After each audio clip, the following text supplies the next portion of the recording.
We are live. We are all so direct with Susan Brown, who is a resilience and a resourcefulness expert, helping women globally to rise, lead, perform, and take that pivot when life hits hard. With her signature talks from burnout to breakthrough, rise anyway, redemptful, sourcefulness, Susan is the real pinnacle of someone who has shown resilience, resourcefulness, and reinvention.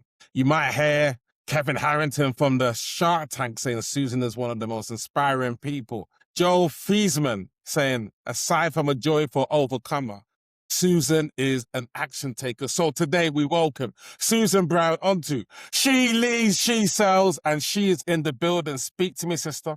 First of all, thank you. And for those of y'all listening or watching, y'all need to get in Jay's world, follow him, support him, encourage him, because he's here to do that for you guys. So I always have to leave with gratitude, because that's like the pivot that changes everything. So thank you for having me, and thank you for all you do, Jay. No, God bless you, sister. It's always good to, see people who, like I said in the testimonial, radical action takers, which is beautiful. Tell me, who do you love serving more than anyone else? Is it corporate speaking gigs? Is it women who are six figures helping them scale seven figures? Tell me that. Who's that group that I like serving that group? Okay, this sounds cliche, and I know this is not exactly where you were going for the answer, but who I love to serve, who lights me up, is actually Jesus. And without him, I'm literally nothing. So I would have to say I follow his lead wherever. And recently my life's taken a pivot. But yes, as long as I am serving him, whoever he calls me to serve,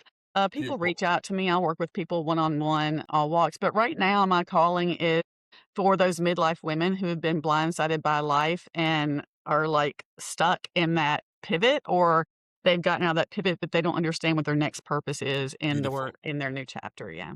No, I speak to a lot of women on here, maybe over 160. Sometimes what I hear is that the patriarchy has left a mark in terms of the thinking, and maybe women have had to reinvent themselves faster than men. Men have maybe got complacent and things like that. I mean, where do you see the role of women? And because women have had to adapt faster, where men are almost like maybe slightly complacent, maybe not as, but tell me how you see things in terms of the masculine and feminine and the roles in 2026. Okay, I actually really, really love this question, because I do think there is quite an epidemic going on. I'm sure you've seen this too, Jay, where because, and present company excluded, my friend, but some, not all, and not even the majority, there is a wave of men who are not stepping into the God-given role they were given to be the provider and protector. And so with that, the woman being we pop out of the wombs, being natural nurturers, and just wanting to care for our flock, whether that's our spouse, our friends, or our children. And we just love to love people, right? And so when that falls away, and we don't have a choice, we have to step into that as a survival mechanism in order to love and provide for. But here's something really, really, really cool I was just discovering recently is I have to always take things back to Jesus. And I think so much of what you're talking about with the patriarchy, and I was raised in the church and I love Jesus, but I'm not delusional enough to think that there's not a real thing called church hurt. And just in every area of our life, there are good and bad examples. So I'm never going to say all teachers are bad or cops are bad. That's just so silly. There's good and bad in everything, and what you look for is what you'll find. But here's something really interesting. And there's been so much of women submit, and that gets misconstrued for the wrong men, not for the good men, to have that kind of oppressive nature. And so women being these nurturers, we keep to ourselves and we're like, oh, either I must have done something wrong by internalizing it, or I need to respect and keep the quiet. But here's something that radically has blown and broke my brain. And I don't know how I've never seen it. So for reference point, I'm 53, and this should excite y'all, because if I'm 53 and I'm just discovering new things, which Lord willing, I hope I'm discovering new things until I go home to heaven, like, then that should excite you. But I just saw this thing, this in the Bible the whole time. I never noticed it. Jesus had his men, his disciples, right? But there was also women there who supported him financially. But here's the part that broke my brain. Do y'all know who did Jesus first appear to when he was raised from the dead? I was just not really thinking about that. I thought, oh, one of his disciples. No, no. Y'all, it was Mary Magdalene. So not only was it a woman, but it was the woman who had been like possessed by 7 demons, and Jesus had saved her and called her by name. She was the one that he chose to reveal himself to, and then she went and told all the bros. Okay, so I share that because as women, when we picture ourselves too much in this, and again, I'm not insulting everybody, to each their own, so just bear with me. This is just my perspective. Take it for what it's worth, right? I'm not God. But from my perspective, we put ourselves in this very, I'm going to be a stay-at-home mom. I'm going to raise the kids. I don't need to use my skills. This very oppressive kind of internal thing, even if you have the great husband, even if you have the great relationship. And we forget that we're giving away our power. Okay. So what are you doing in that stay-home role? Are you maybe on Zooms encouraging women like what are you going to do with the gifts you've been given? And if you're staying at home, maybe you're homeschooling the kids, and that's great. Maybe you're making that's not being diminished. But what I'm saying is we have forgotten that not only do we have God's eye, but she was the one chosen. Like he appeared to her of all the people in the universe. He didn't appear to a king. He appeared to this lowly woman. And so if you are feeling lowly, I would say you might be in the best position. Don't diminish where you are. Everybody has to start from zero. Everybody has to start from square one. And so I don't know I know I kind of went on a roundabout tangent, Jay, but that like broke my brain recently when I saw that. I'm like, wait a second. Yeah. Oh my gosh. So I found that super amazing because he is a champion of women, and so none of this patriarchal society where it's like you're lower. Like when Jesus said, that your husband is the head, that wasn't so that he could like abuse you or condescend to you. That was, it's supposed to be a picture of Christ and his bride, like, but Jesus sees you, he loves you, and he's using you because he appeared to Mary Magdalene first. Come on. No, yeah.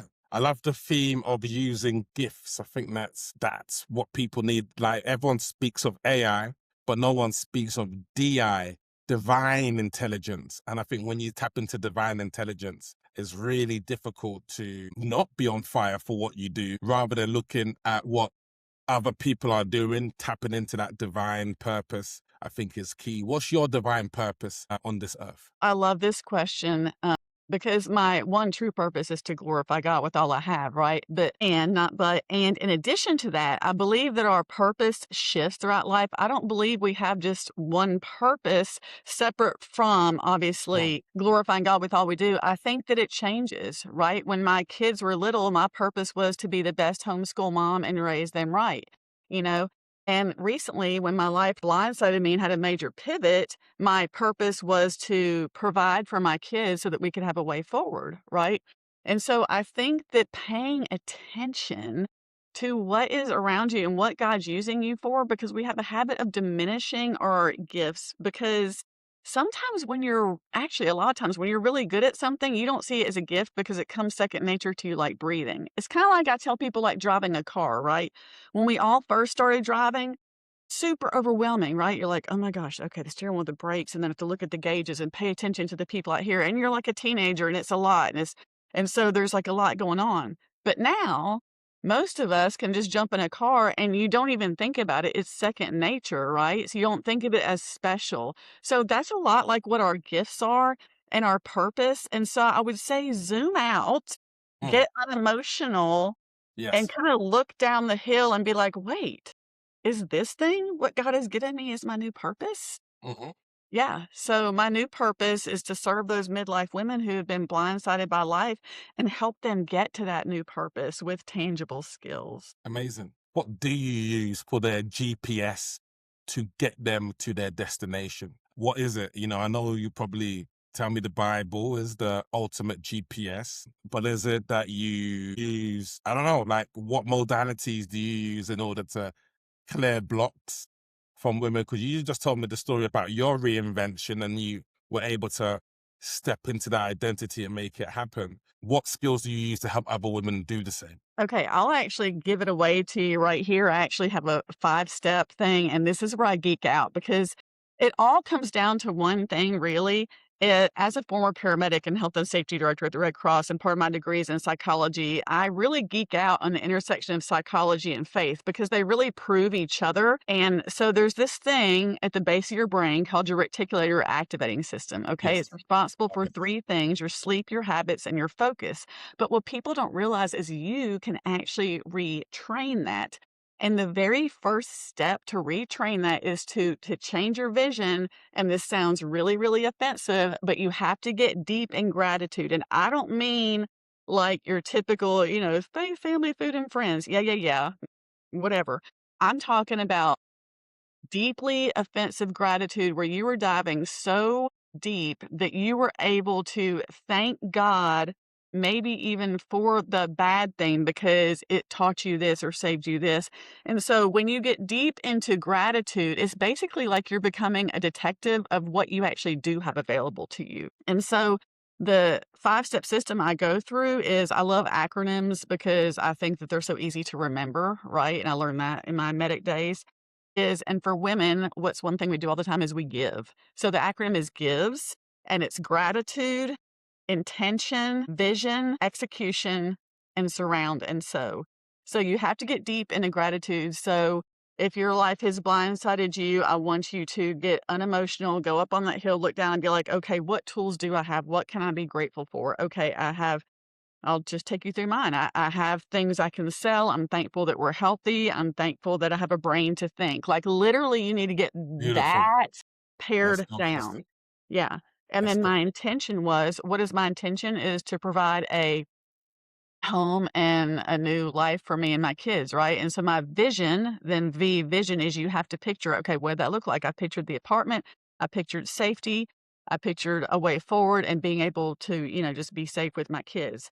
E was execution. You got to get in there and do the dang work. You got to ignore everybody. Put your freaking blinders on.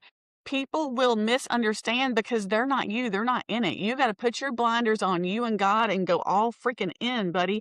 And then S is surround and sow. So you got to surround yourself with either the people that understand or if they don't, get deep in there with God. And sow is pay it forward, right? You got to like pay it forward along the line. So, yeah.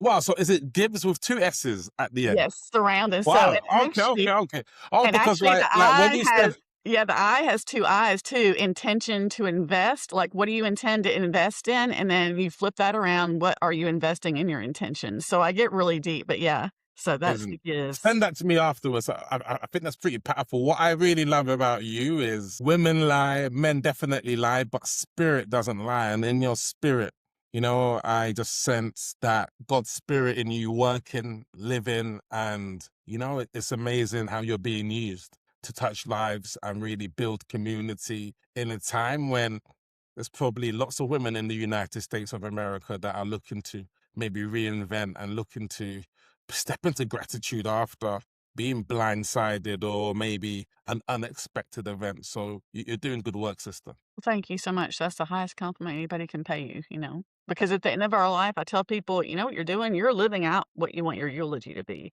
There's only usually a few words on our tombstone, right? It's not going to have your followers or your bank account. It's just going to say, I used to think mine would say loving wife, but mine hopefully will say love God, love people, devoted mother. Like at the end of the day, you're living out what you want your eulogy to be. So thank you for that high compliment. That's the best compliment I can have. No, 100%. She leads, she sells. Look, I mean, we have to be able to sell. What's your hypothesis on sales? Like what, for me, sales comes down to transference of certainty. When people feel certain, okay, that this could help me get to the next level, this can help me in that regard, then people will buy. How about you? Like what does sales mean to you? How do you convert people and stuff like that? Yeah, be transparent and leave your ego at the door, Wow. because really, I don't think of it as sales. I think a lot of women feel icky with the word sales, although that is what it is, and I think of it as service. Yes. And so, for example, there's been times where people have approached me and they might want coaching on a certain thing. And I'm like, you know what? And I'm just honest with them. This is actually not my specialty, but I have a friend of mine who can get you where you want to go in that. And I'll send my friend them as a client because, again, at the end of the day, I'm living out my eulogy. So, could I take their money? Yes. Could I help them a little bit? Yes. But would I ultimately be actually serving them getting to their goal? Maybe not if it's not my specialty. So just being completely transparent and open. And then that even comes down to like selling items, right? If you're selling items like on Marketplace, which is how I made my huge money in a short amount of time, like openly share if there are flaws. Openly share if you are in an urgent situation needing to sell. When I went from that negative 300 to six figures in 18 days, I was as transparent as I could be so that people would understand there was an urgency and that the items would not last and that there was a real need. So I realize in the online space, you can't necessarily do that. So you have to pick, you can't be like, hey, I'm urgent, come buy my coaching. That's different. But I'm saying, as long as you're transparent with people in whatever you're selling, like at the end of the day, you making six figures but not being okay to rest with yourself, or you making four figures and being in so freaking alignment, which one are you going to choose? Hmm. You Yeah. know?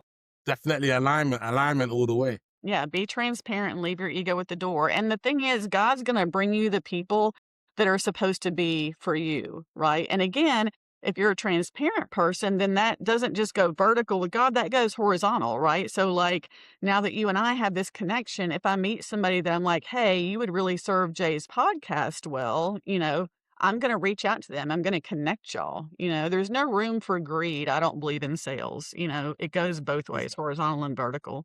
Yeah, I like the way that you've broken that down. How would you like to be remembered ultimately, like when this is said and done? Like what, you mentioned eulogy, And and every day you're living your eulogy. What would you like to be on that eulogy in terms of what Susan did? yeah, it really has become, since my life has taken this drastic turn, way less about status, way less about money, all of those things. It's interesting when your life is kind of flipped upside down, everything's ripped from you, how basic everything becomes, right? And at the end of the day, no matter who is here on this planet, janitors or presidents, we are all humbled before God. And so I really hope that when I am gone, anybody I met can say, man, she loved God, man, she loved people well, like she went all in.